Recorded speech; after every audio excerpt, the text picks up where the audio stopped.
প্রিয় নেতা তারেক রহমানকে পাবে। উত্তরাঞ্চল সফরের তৃতীয় দিন বেলা 12টার দিকে বগুড়া থেকে রওনা করে সিরাজগঞ্জের পথে একাধিক পথসভায় যোগ দেন বিএনপির চেয়ারম্যান।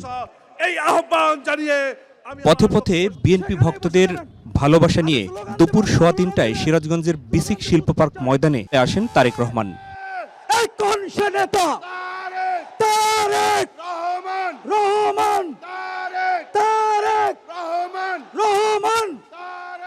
বক্তব্যে স্বনির্ভর দেশ গড়তে কৃষকদের জন্য প্রণোদনা সহ নানা পরিকল্পনা তুলে ধরেন তিনি।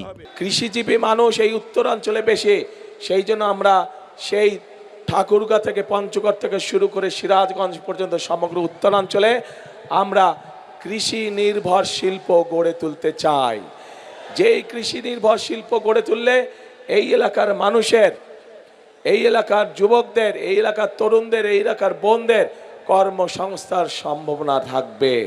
সরকার গঠনের সুযোগ পেলে তাঁত শিল্প এবং দুগ্ধ শিল্পের সমৃদ্ধির জন্য অগ্রাধিকার ভিত্তিতে পদক্ষেপ নেওয়ার কথাও জানান তিনি।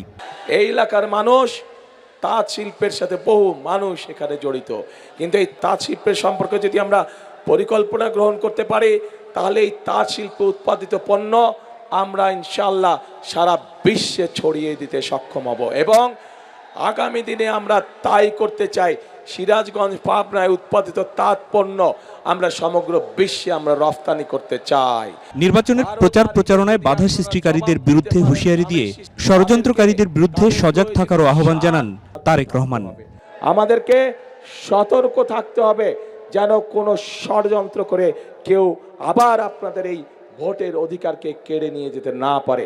বক্তব্যের পরে পাবনা এবং সিরাজগঞ্জ সংসদীয় আসনের বিএনপি প্রার্থীদের হাতে দলীয় প্রতীক ধানের শীষ তুলে দিয়ে টাঙ্গাইলের চরজানা বাইপাস সড়কের সমাবেশে যোগ দিতে মঞ্চ ত্যাগ করেন বিএনপির চেয়ারম্যান। আপনারা এদেরকে 12 তারিখ পর্যন্ত দেখবেন, ইনশাআল্লাহ জয়যুক্ত হয়ে আসলে 13 তারিখ থেকে এরা সবাই মিলে আপনাদেরকে দেখবে।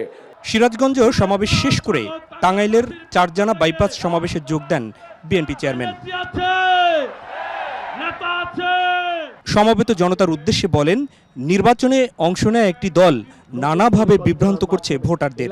তাদের বিভিন্ন লোকজন গিয়ে, বিশেষ করে যারা মা বোন আছে তাদেরকে গিয়ে বিভিন্নভাবে তাদের ওই এনআইডি নাম্বার নেওয়ার চেষ্টা করছে, তাদের বিকাশ নাম্বার নেওয়ার চেষ্টা করছে, এইভাবে করে তাদেরকে বিভ্রান্ত করার চেষ্টা করছে।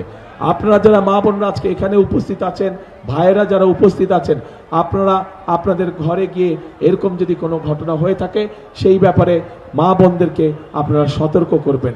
গণ অভ্যুত্থানের আকাঙ্ক্ষা বাস্তবায়নে বিএনপির প্রার্থীদের ভোট দেওয়ারও আহ্বান ছিল তারেক রহমানের বক্তব্যে।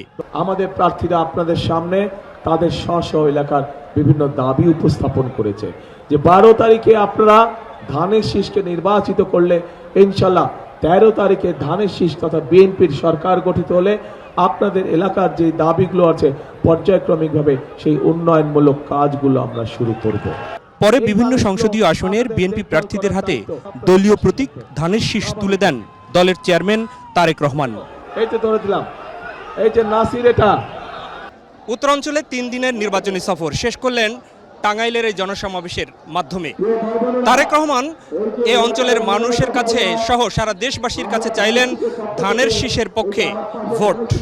একই সাথে তিনি বললেন যে যদি বিএনপি আবার রাষ্ট্র পরিচালনার দায়িত্ব পায় তাহলে তিনি স্বনির্ভর বাংলাদেশ গড়ে তুলবেন।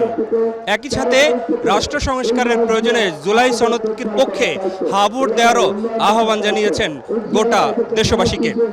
মাহবুব সৈকত, মাই টিভি, বাইপাস সড়ক, টাঙ্গাইল।